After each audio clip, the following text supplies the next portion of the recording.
dah cantik, dah perfect, cari belajar pula kaedah-kaedah bacaan-bacaan qiraat yang lain dan khilaf bacaan Quran dalam sembahyang dan sebagainya. Ada satu hadis yang Nabi sebut tentang manusia akhir zaman. Antara salah satu tanda-tanda akhir zaman Nabi sebut ulama mati. Innallaha yantazi'u ilman intiza'an. Allah Ta'ala akan angkat, cabut ilmu akhir zaman nanti. Sebelum kiamat, ilmu Allah Ta'ala akan cabut. Allah Ta'ala akan ambil balik. Cara Allah Ta'ala ambil balik ilmu itu, Nabi kata bimautil ulama. Orang alim mati. Orang alim mati, dia akan wafat. Jadi akhirnya yang tinggal orang-orang alim, yang berpura-pura alim. Itu cara akhir zaman. Allah Ta'ala nak angkat hakikat kebenaran ilmu. Hak kita duk mengaji, yang kita duk tahu daripada tuk-tuk guru, alim ulama yang muktabar, yang terima dan bawa ilmu-ilmu daripada ini, sambung daripada Rasulullah sallallahu alaihi wasallam. Jadi ulama-ulama ni akan mati. Tak sihat sikit-sikit, akhirnya mati. Itu yang kita sayang dan kita duk bimbang tu. Mengaji bagi betul-betul ilmu hak dapat, beramal dengan elok, supaya ilmu yang kita dapat ini betul daripada ulama-ulama yang besar, dan kita boleh pakai untuk diri kita dan juga boleh sampaikan kepada orang-orang di sekeliling kita. Jadi ilmu akhir zaman ini Allah Ta'ala akan cabut daripada kita, dan kita akhirnya lama-lama kita sudah tidak dapat lagi kenal yang mana satu betul, yang mana satu salah. Caranya Allah matikan ulama. Itu satu. Yang keduanya ulama sebut, Nabi sebut ulama mati. Ada yang kata mati hakikat, ulama memang mati. Memang betul ada ulama semakin seorang mati. Dan ulama sebut, ulama ada yang kata mati dan sebagainya. Yang kedua, cara ulama ini, ulama dipencilkan. Orang tak minat kepada ulama. Ulama tidak duduk dalam top rank, tak duduk dalam tangga teratas. Ulama tidak duduk di carta teratas. Yang duduk carta teratas apa? Penghibur, artis. Itu sebagai ikon dan idola. Ulama carta corot sekali. Itu ulama sebut. Jadi orang sudah tidak kenal ulama, ulama sudah tidak diminati. Yang diminati hanyalah penghibur-penghibur, artis-artis, kerana orang ini yang berjaya menghiburkan hati manusia. Ulama tidak berjaya hibur bagi mereka. Akhirnya bila ulama tidak duduk atas carta tertinggi, ilmu tidak ada. Ilmu tak ada. Nak main mengaji macam mana tak syok kat ulama. Dia mesti pergi mengaji depan pentas tu. Ada main gitar, main drum, sana sini tu. Walaupun masuk tiket RM40, diri tak apa, tu depan. Janji boleh masuk tu depan kali, tak apa. Itu tak apa lagi. Jadi ilmu akan jatuh sikit. Kerana orang sudah tidak minat kepada ulama. Ulama sebut lagi, selain daripada ulama ini duduk di carta yang terkebawah, manusia akhir zaman ini dia memilih ilmu. Kita main mengaji ni pilih ilmu. Bukanlah mengaji fiqh tak apa. Mengaji tasawuf ngantuk sikit. Mengaji akidah lagi pening. Mengaji tafsir dengan hadis tak apa, aku minat lah, saya boleh gelap. Dia ada perbezaan. Dia ada memilih ilmu. Hak ni aku suka, hak ni tak suka, hak ni tak minat langsung. Mengaji ilmu Quran, kena baca setiap orang, hak tu lagi aku tak mahu. Aku malu Quran. Bila tak dia Quran? Kalau main mengaji, tak duduk dengar amal, tak payah tanya, tak payah buka suara apa, hak tu seronok lah. membaca Fatihah tu. Dia kata hilang dia kata. Kalau tak mai apa duduk bawah syok lagi. Ilmu Quran, ilmu tajwid, ilmu jenis kena praktikal, amali, nak tahu betul salah. Jadi manusia akhir zaman, dia nak mengaji, dia pilih ilmu. Bila dia mengaji hanya ilmu yang dia minat, ilmu yang dia syok, ilmu yang dia tak minat, dia tak syok, dia tak mengaji, maknanya ilmu semakin kurang. Keseimbangan ilmu sudah jatuh. Ilmu sudah jatuh. Jadi tuan-tuan jangan pilih ilmu lah. Kalau kita rasa kita Quran kita lemah sikit, kena cari tempat orang belajar Quran. Malu tak malu, kita dengan manusia memang kena malu. Jangan malu di hadapan Allah. Kalau kita rasa aku pasan Fatihah ni tak apa nak lepas lagi, tengok anak aku ngaji pasti cantik dia baca. Kena pergi cari ustaz, dengar tak mana ada kuliah, ada kelas qiraati ke, kelas iqra ke, hafal Quran tak mana, pergilah betul masuk kelas tahsin Quran. Tu ilmu fardu ain. Kalau kita baca tak betul, Fatihah kita salah, sah tak sembahyang? Tak sah. Syahadah kita tak sah, salawat kita tidak kena, tasbih kita tidak kena, huruf ha kecil, ha besar tak tahu, kha dengan qa tak kena, sin dengan ta pun tak betul, a dengan a pun tak kena, bertukar huruf, bertukar maksud, bercampur aduk Quran, dosa. Kita tahu hukum, kita mengaji benda-benda lain, ilmu fardu ain kita tak mengaji, jatuhlah kita, ilmu kita jatuh. Jadi jangan pilih ilmu hak kita nak mengaji itu. Ulama sebut lagi, yang ketiga, manusia memilih guru-guru dia nak mengaji. Dia ada kategori guru-guru yang seronok, guru yang sederhana, guru garang, guru lembut, guru lembab. Hak seronok ramai, hak lembab paling kurang, paling tengah-tengah. Bila dia pilih manusia memilih guru-guru yang sedemikian, menjadikan mungkin ada ilmu yang dia tidak dapat, mungkin ada ilmu yang dia lebih, ada ilmu yang dia terkurang. Saya duduk mengaji tasawuf di Al-Ustaz tu, ada lagi ustaz sampai gelar ni,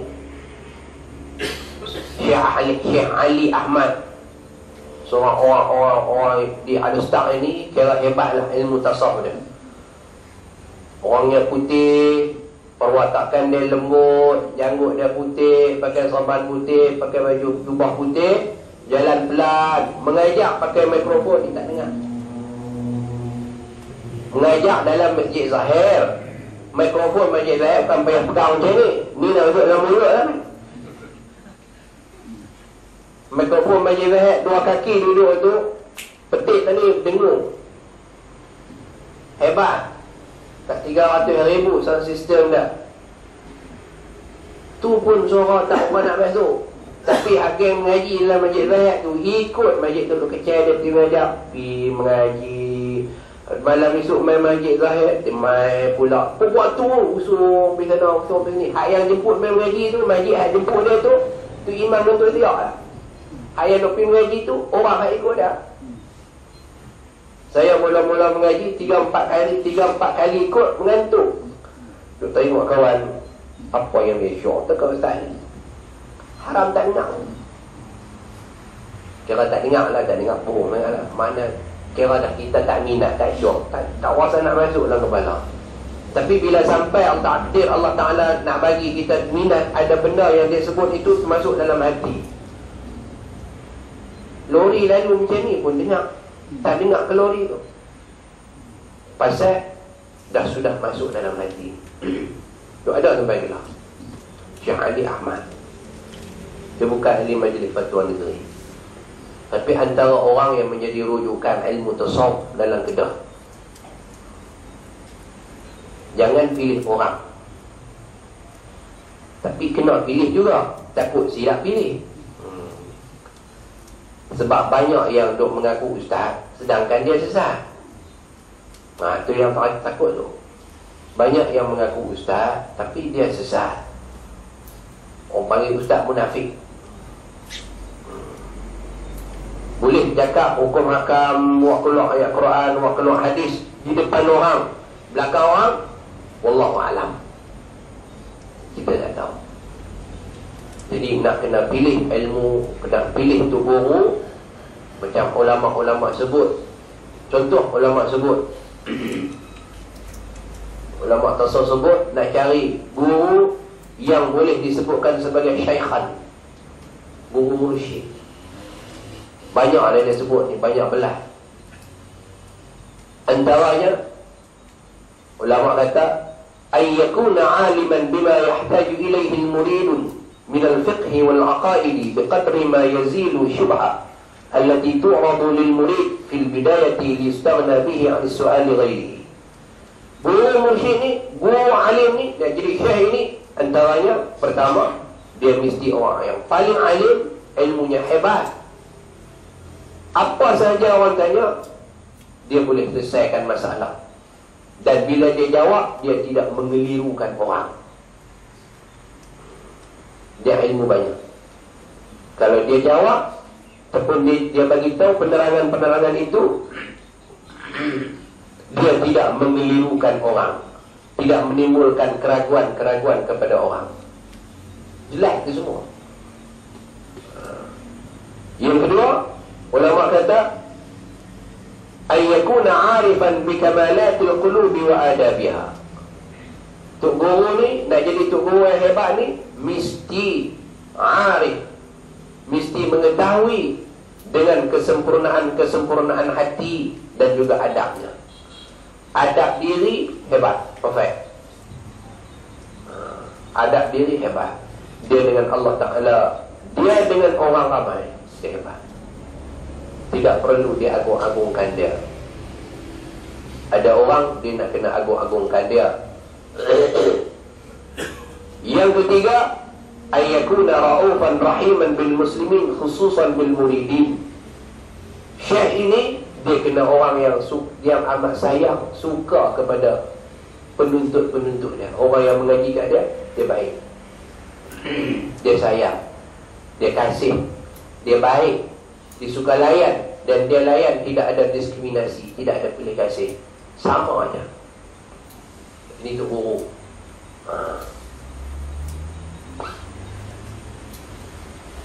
Yang keempat, ulama kata syekh ini, terbentuk guru ini, ayyastarra mattala alaihi min uyubil muridin. Dia sentiasa melindungi keaiban anak murid dia. Dia tak pernah cerita keburukan anak murid dia kepada orang. Dia jaga hak-hak anak murid dia. Sebab orang tu duduk mengaji, walaupun dia main lama-lama sekali, jarang-jarang sekali, tapi dia tak pernah bawa tempat ni pergi tempat lain. Tak pernah cerita secara betul, pergi kawan ni sekian tempat ini, begini-begini. Dia tak pernah cerita. Dia menjaga, kerana dia tahu orang yang duduk mengaji, yang duduk dengar ceramah, kuliah dan sebagainya, ada orang tahu, ada orang tak tahu. Mungkin dia bawa ni, orang dah tahu dah di sana, tapi di sini baru tahu. Mungkin kita dah tahu dah dulu, lepas tu kita terlupa dia sebut, baru teringat balik cara dia sebut itu. Kemudian yang kelima, ulama sebut ayyatanazzamu an malil muridin. Dia sikit pun tidak berhajat kepada duit, kepada keuangan anak-anak murid dia. Tidak berhajat kepada harta benda, orang nak support dan sebagainya. Dia tak harap. Dia ada dana dia sendiri. Sebab pergantungan orang yang sebegini, orang-orang alim sebegini, syekh-syekh sebegini, hanya kepada Allah Subhanahu Wa Taala. Dia tidak bergantung kepada orang. Dia tak payah nak sebut, nak minta derma ke apa ke. Ni sikit-sikit syarah nak abang sekolah dia. Sikit-sikit syarah nak abang sekolah dia. Tak payah cerita. Kalau orang tahu benda itu baik, orang akan cari. Tak payah iklan. Sikit tak payah iklan. Saya duduk dengan ikut Tuan Guru Datuk Harundin. Pasal saya dekat ni, saya banyak dengan dia. Dia tak pernah iklan sekolah dia. Tak sekolah, dia tak ada sekolah. Dia tak pernah iklan apa yang dia ada. Malah orang yang tahu, tak tahu. Bagi dia alima man alimahu wa jahila man jahilahu. Macam Nabi sebut. Siapa tahu, tak tahu sudah. Dan dia tak pernah campur aduk. Tak pernah dia campur aduk. Guru saya seorang lagi, Datuk Mufti Kedah. Dia ada sekolah agama rakyat, ikut dia. Tapi dia tak pernah iklan pun, tuan-tuan, kalau tuan-tuan nak wakaf kat sekolah, wakmailah kat sekolah saya. Dekat yang saya tahu tak pernah lagi. Dia pilih ceramah tak mana pun, tak pernah dia sebut nak wakaf-wakaflah mai kat sekolah saya. Hatta saya duduk balik hari Isnin malam setiap minggu tu pun saya duduk ngaji di pondok dia setiap hari Isnin. Tak pernah pun dia minta orang wakaf ke, derma ke apa kat sekolah. Tabung bergerak tu ada lah, tapi tak pernah disuruh pun. Nak sponsor pihak bubuh macam sesetengah orang suruh bubuh. Sebab guru-guru ini pergantungannya kepada Allah. Malah kalau dia dapat itu lebih banyak daripada hak minta ni. Jadi nak boleh beza dia punya kualiti guru syekh mursyid tu. Yang ulama sebut dalam kitab ni susah. Ada yang syekh mursyid, tu guru ni memang mursyid betul. Ada yang syekhan, dia hanya guru tapi dirinya belum terurus lagi, belum sempurna. Susah nak jadi guru ni. Kalau kita mengaji adab, Imam Nawawi sebut dalam kitab At-Tibyan, dia cerita tentang adab tu guru nak mengajar orang. Lepas tu dia cerita adab anak murid dengan tu guru. Lepas tu ada anak murid dengan kawan-kawan dia. Kena mengaji. Sebelum mengaji ilmu, nak mengaji, nak pergi mengaji, nak duduk pondok dan sebagainya, Imam Nawawi cerita, Tok Guru ni nak ajar anak murid dia, nak pegang anak murid dia, dia kena ada sifat-sifat apa. Tok Guru dia bahas dulu. Tok Guru ni sekian, antara macam 5 je sebut. Banyak lagi. Habis cerita bahas Tok Guru, cerita anak murid yang main mengaji pula. Anak murid ni kena ikhlas, jangan pangkang Tok Guru lah, apalah, jangan mempertikaikan apa sahaja dan sebagainya. Tok Guru ni sekian. Habis cerita pasal anak murid ni nak kawan-kawan dia pula. Bukan dia pergi mengaji seorang-seorang, ada kawan-kawan dia. Ada anak murid sesama pelajar-pelajar, rakan-rakannya di hadapan syekh-syekhnya. Ini susah tu. Tapi kita duk belajar, kita duk buat secara tidak langsung ilmu ni. Kadang-kadang tuan-tuan guru yang sampai, yang main ke tempat kita, yang main ke surau kita, dia bagi sesuatu yang baik. Dan akhirnya ilmu ni kita dapat sikit-sikit, walaupun kita tidak dapat direct. Kalau macam kita mengaji ada mendadak kitab ni, Alhamdulillah, mana kita dapat terus daripada kitab. Maknanya dia ada silibus dia, ada sukatan, dia masuk satu-satu. Kalau ceramah umum, mungkin dia masuk, ada benda dia sebut, ada dia ambil situ, ada ambil sini, jemput-jemput. Jadi ulama-ulama tak apa, mengaji macam mana pun tak apa. Yang janji pastinya hak fardu ain kita tak tinggal, fardu kifayah kita ambil dalam masa yang sama. Sesungguhnya aku telah melihat dalam Injil Nabi Isa alaihi salam ada sebut. Imam Ghazali dia rujuk dalam hadis-hadis yang banyak dalam asar, ada disebut bahawa Nabi Isa disebutkan dalam kitab Injil, ada disebut dalam kitab Injil. Katanya, mulai seorang mayit diletakkan di atas kerandanya sampai mayit itu diletakkan di tepi kuburnya, Allah Ta'ala telah bertanya kepadanya 40 soalan. Satu orang yang mati kubur dalam kandar, sampailah bawa ke tepi, letak tepi kubur, nak letak bawah, nak bawa masuk dalam kubur, nak masuk dalam liang lahat. Daripada saat dia letak dalam kandar, sampailah kepada dia duduk tepi lubang kubur dia telah ditanya dengan bermacam-macam soalan. Banyak soalan. Kalau ikut yang ada hadis Nabi SAW sebut dalam kitab At-Tazkirah Imam Al-Qurtubi, bukan tegak dulu dalam kandar tu, elok nyawa keluar habis je, malaikat Raqib Atid pun bawa amalan kita, malaikat Israel pun bawa naik roh kita, mai satu malaikat lain pula tak pernah mai lagi dalam hidup kita, dia mai buat tugas. Tugas dia ambil tugas malaikat Israel dan ambil tugas malaikat Raqib Atid yang duduk jaga masa kita hidup. Dia pula mai, habis dia pergi, dia mai terus tanya soalan. Satu. Sampai bila? Sampailah jasad kita orang bubuh dalam kubur, habis rapat tanah, dia pi mai pula dua pula, Munkar dan Nakir. Sebab nak sampai kiamat tu macam-macam malaikat mai tanya kita. Malaikat hak kita baru mati ni mai duk tanya kita. Orang baru duk teriak, baru duk periksa nanti dia mai duk tanya lah malaikat tu. Soalan dia nak lebih kurang macam soalan Munkar Nakir dalam hadis tadi.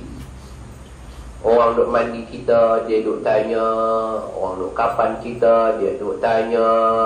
Orang duk balut kita, dia duk tanya. Orang angkat bolang kanda, dia duk tanya kita. Orang usung dalam kanda, dia tanya. Sampai orang pergi sembahyang, orang lepas orang doa, orang usung buat pergi kubur, dia tanya. Letak mayat kita tepi kubur, dia tanya. Letak dalam liang lahat, dia tanya lagi. Sampailah tanah tu habis, selesai orang kambul, orang balik, dia pun pergi. Pasal malaikat lain mai take over dia, dah ambil tugas dia. Maknanya banyak soalan. Ni hak Nabi Isa sebut dalam kitab Injil, dan Allah Ta'ala sebut kat Nabi Isa dalam kitab Injil ini ada 40 soalan. Tapi dia tak abang 40 tu. Dia ambil soalan yang utama, yang sesuai dengan tajuk dia. Dahulukan bacaan Mufadda'in ini. Soalan dia, wahai hambaku, kenapa engkau sentiasa sepanjang tahun memperhatikan kebersihan tempat pandangan manusia kepadamu, iaitu anggota zahirmu, tetapi engkau tidak peduli kepada tempat pandangan itu hati engkau walaupun hanya satu saat? Ini soalan, salah satu soalan. Manusia, kamu duk perelok orang nak tengok ya. Perelok muka, perelok hidung, perelok mata, perelok kaki seluar, perelok baju, perelok pinggang, perelok tu, perelok ni. Manusia nak tengok kamu.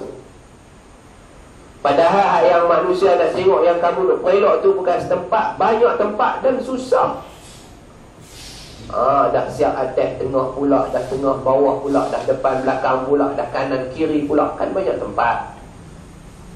Tapi hak Allah nak tengok ni satu tempat je. Satu tempat je. Tak ada kanan, tak ada kiri, tak ada atas, tak ada bawah, tak ada depan, tak ada belakang. Satu je. Allah nak tengok hati. Pasal apa kamu tidak pernah jaga hati kamu? Kamu duk jaga benda lain, duk jaga sekeliling kamu, duk jaga harta benda kamu sahaja, sehingga menjadikan kamu lupa untuk jaga satu tempat yang sepatutnya lebih besar dan lebih berhak daripada tempat-tempat lain. Itu yang Nabi sebut ada dalam hadis itu, innallaha la yanzuru ila suwarikum wa la ajsamikum walakinnallaha yanzuru ila qulubikum. Allah tidak tengok kepada muka, Allah tidak tengok kepada jasad, Allah tidak tengok rupa kita, tapi Allah akan tengok hati kita. Allah tengok hati kita. Hati ni yang penting. Orang mukmin dengan orang fasik, orang mukmin dengan orang munafik, nak beza di hati. Tangan sama-sama dua, lubang hidung sama-sama luas, tinggi sama-sama, boleh jelek sama-sama, bercakap ada suara sama-sama, berjalan lari sama laju, diri sama tinggi, duduk sama rendah. Tapi ada satu tempat yang tidak sama orang munafik dengan orang mukmin, orang mukmin dengan orang fasik, iaitu hati, al-qalbu, al-fuadu. Hati tidak sama. Orang mukmin sentiasa mempersiapkan hati depan Allah, sebab Allah nak tengok. Tapi orang fasik, orang munafik sentiasa mempersiapkan diri sehingga lupa hatinya diperhatikan Allah. Kita asyik untuk perhiaskan benda supaya orang puji, jangan orang keji. bagi itu, bagi ini, supaya orang kata, orang puji kita dengan kehebatan, kebaikan dan kemuliaan. Tapi kita tak cakap di sini, Allah tak tahu. Kita ingat Allah tak tengok di hati, sebab kita hanya duk tunjuk dekat manusia bahawa kita ni baik, kita ni mulia, kita ni ikhlas, kita ni jujur, nak tolong orang dan sebagainya. Tapi kita lupa nak tunjukkan kejujuran dan keikhlasan kita kepada Allah. Ini soalan yang Allah tanya kat kita. Satu, di mana hati kita? Di mana keikhlasan kita? Apa bentuk amalan yang kita buat, sehingga amalan-amalan yang kita buat itu kadang-kadang tidak menjanjikan kebaikan kita dengan Allah Subhanahu wa ta'ala. Dan setiap hari Allah Ta'ala memandang ke dalam hatimu, lalu ia berfirman. Allah tu tengok kat kita setiap hari, setiap saat. Kalau Nabi kata malaikat maut tengok kita sehari 70 kali, Nabi kata malaikat maut main melawat kita sehari 70 kali. Tapi Allah Ta'ala tengok kita setiap saat, setiap ketika. Lalu ia berfirman, kenapa engkau hanya memberikan perhatian kepada selain daripada aku, sedangkan engkau dikelilingi dengan ihsanku? Apakah engkau sebenarnya tuli dan tidak dapat mendengar lagi? Ini soalan Allah Subhanahu wa ta'ala. Malaikat akan tanya kita, kenapa engkau hanya memberikan perhatian kepada selain daripada aku? Duk kisah ke orang, tak kisah ke redha aku. Duk kisah ke restu manusia, duk kisah nak ambil restu orang lain, redha orang lain, setuju orang, sehingga lupa nak cari persetujuan Allah dan redha Allah. Nak ambil hati orang ramai walaupun terpaksa buat jahat. Nak ambil keredaan orang ramai walaupun terpaksa buat maksiat kepada Allah. Kita tidak jaga, manusia tidak jaga hati dengan Allah, tidak merestui, tidak minta persetujuan dan keredaan Allah Subhanahu wa ta'ala. Kita langkah Allah semata-mata untuk dapatkan persetujuan orang. Tidak boleh salah, amat-amat salah. Ini yang dikatakan sebagai adab diri kita dengan Tuhan, adab diri kita dengan pencipta makhluk, adab makhluk dengan Khalik. Kita dikelilingi oleh Allah Ta'ala. Allah duk tengok kita setiap masa. Tapi manusia tak tengok kita selalu. Manusia tak tengok kita selalu. Kita selalu berpersiap untuk manusia yang jarang tengok kita. Allah yang selalu tengok kita, kita tak pernah ready, tak pernah persiap pun supaya Allah tengok kita sentiasa baik dan mulia setiap masa. Patutnya kita kena siap itu. Jadi Allah tanya, adakah sebenarnya kamu tuli, tidak dapat mendengar lagi? Maknanya Allah Ta'ala sebut itu, kamu ni tak pernah dan tak boleh nak dengar nasihat, tidak boleh nak menerima teguran-teguran, nasihat-nasihat daripada Rasul-Rasul dan Nabi-Nabi Allah yang bawa mesej. Kita jangan jadi macam ni lah. Kita kena takut kepada Allah Subhanahu wa ta'ala, supaya jangan sampai Allah Ta'ala turun sesuatu bala, suatu ujian, satu fitnah, sehingga kita baru nak balik kepada Allah Ta'ala selepas apa yang kita buat. Orang kata dah terhantuk baru tergadak, dah terkena barulah nak balik toleh kepada Allah. Jangan jadi macam Fir'aun yang buat jahat tak sangka-sangka dulu, akhirnya bila lelah hujung hidup dia, baru hati dia terketuk nak beriman dekat Allah. Allah tak terima dah. Allah tak terima dah. Sekarang ni kita rasa kita bagus, sekarang ni kita rasa kita besar dan sebagainya. Akhirnya ujian Allah Ta'ala bagi, bala Allah Ta'ala bagi, barulah kita tersedar bahawa kita tersilap dan sebagainya. Baru nak bertaubat, baru nak mengucap, baru nak patah balik, minta dekat Tuhan, Rabbana farji'na na'mal amalan salihah. Tuhan, bagilah kami balik, kami nak buat amalan-amalan yang soleh, amalan-amalan yang baik. Tidak boleh, kerana masa sudah terlambat. Kita tidak beringat Itu yang Nabi sebut tu. Jaga 5 sebelum 5. Iltamis khamsan qabla khamsin. Hadis yang selalu tuan-tuan dah dengar itu. Iltamis khamsan qabla khamsin. Jaga 5 sebelum 5. Hayataka qabla mautik. Hidup kita kena jaga sebelum mati sampai. Masa hidup ni buatlah ibadat banyak-banyak. Bertaubatlah kerak-kerak, zikir, sembahyang, buat baik banyak-banyak. Sebelum sampai mati, badan kita dah tak boleh bergerak.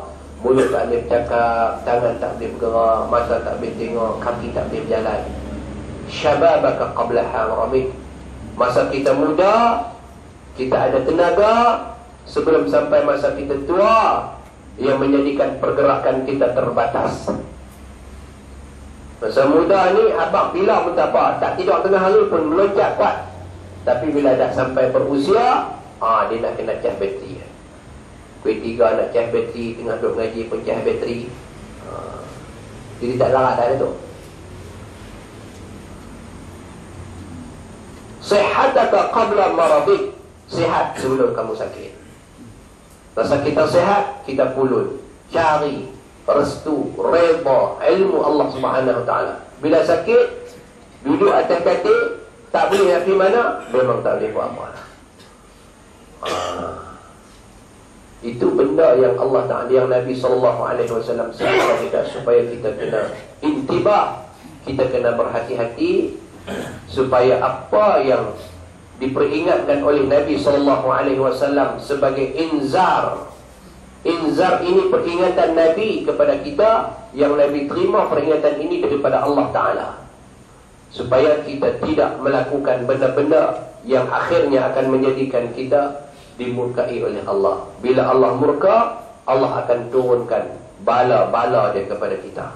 Banyaklah bala Allah Ta'ala bagi ini, yang kita tidak boleh, kita tak boleh nak bayangkan bala Allah, sebagaimana kita tak boleh nak bayangkan macam mana nikmat yang Allah Ta'ala akan bagi kepada kita. Kita tak boleh nak jangka nikmat Allah bagi kepada kita.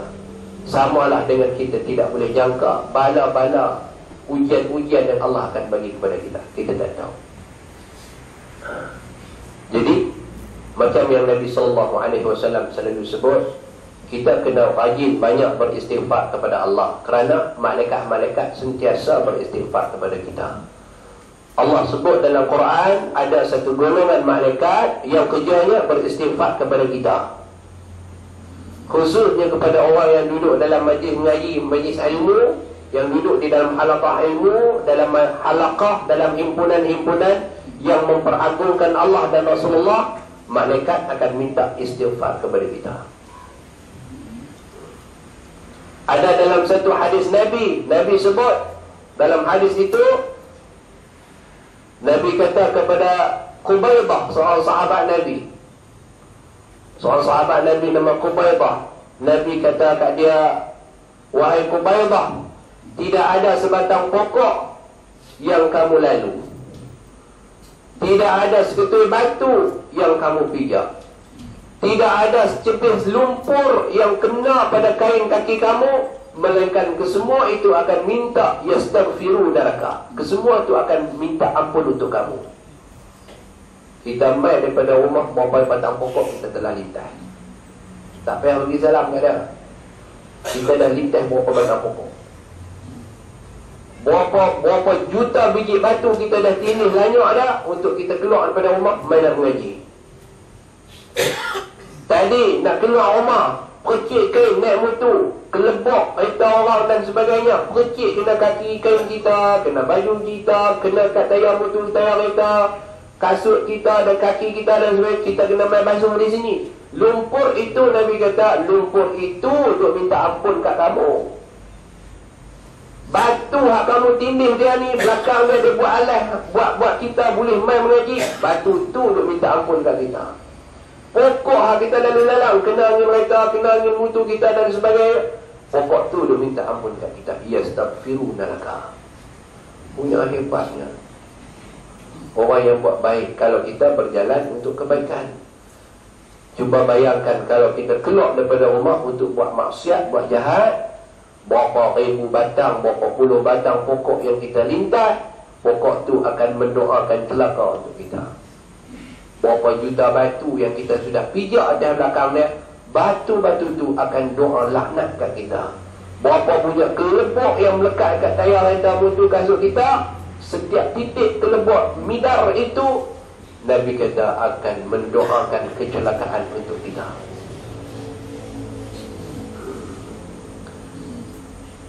Dia doa celaka. Kalau orang buat jahat, kita boleh doa balik kejahatan orang. Orang buat naya, hukum fiqah ni, orang buat naya kat kita, kita boleh doakan balik kehinaan kepada orang.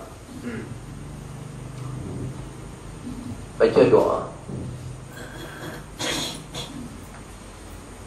Wa bihaqqil mazlumin ya Allah, dengan kebenaran perlakuan kejahatan yang dilakukan oleh orang-orang yang zalim, ya Allah wahai Tuhan, ya Allah wa ya Muntaqim. Muntaqim ni nama Allah, wahai Tuhan yang membalas kejahatan orang. Al-Muntaqim tu nama Allah. Ya Allah, ya Muntaqim, ya Allah wahai Tuhan, ya Allah wahai Tuhan yang membalas kejahatan orang. Radadna fi'lal khaini awil zalimi, kami minta kamu pulangkan balik kejahatan yang mereka buat kepada khain, kepada orang yang khianat, awil zalimi, ataupun orang yang buat zalim, ila fa'ilihi, kepada orang yang buat tuan dia sendiri. Ya Arhamar Rahimin, wahai Tuhan yang maha pemurah lagi maha pengasih. Bukan kita minta kejahatan dekat dia, kita minta Allah pusingkan kejahatan yang dia buat kawan itu kepada dia. Kita tengok lah ni sudahlah, kita duk batu. Kalau kita rajin doa dengan ikhlas hati, doa dengan ikhlas hati, nak membalikkan kejahatan, ya muqallibal qulub, Tuhan yang boleh ubah hati, boleh pesongkan hati yang betul jadi baik, yang baik jadi jahat dan sebagainya. Allah sahaja yang boleh membalikkan hati. Dengan doa semua sekalian orang Islam yang berdoa dengan ikhlas hati kepada orang-orang yang zalim, orang yang khain. Tak ada siapa pun pergi curi maklumat dia, melainkan mereka sendiri, kelompok-kelompok mereka sendiri akan mendedahkan. Sebagaimana macam Nabi doa, wasyattid kalimatahum wazalzil aqdamahum. Syattid kalimatahum, mereka cakap tu rasa-rasa nak kena orang, tapi taktik cakap itu rupanya membongkar rahsia diri. Nak saman orang lah apalah, tak apa, saman lah. Mudah-mudahan saman itu masuk mahkamah, bukan nak habis hak tu, pecah lagi, berpuluh-puluh dan beranak-anak lagi. Siapa orang keluar? Dia sendiri keluar. Tak ada siapa tolong orang keluar. Kejahatan itu yang kita doa, wasyattid kalimatahum, hujah mereka beri, fakta mereka beri, akhirnya memberikan ruang kepada orang mengetahui rasa mereka. Tak ada siapa bongkar, mereka sendiri yang bongkar. Dan Sri Gadis apa kali masuk Arkah? Dulu mana masuk Arkah? 2012 dua kali masuk Arkah. Dan Sri Gadis dulu mana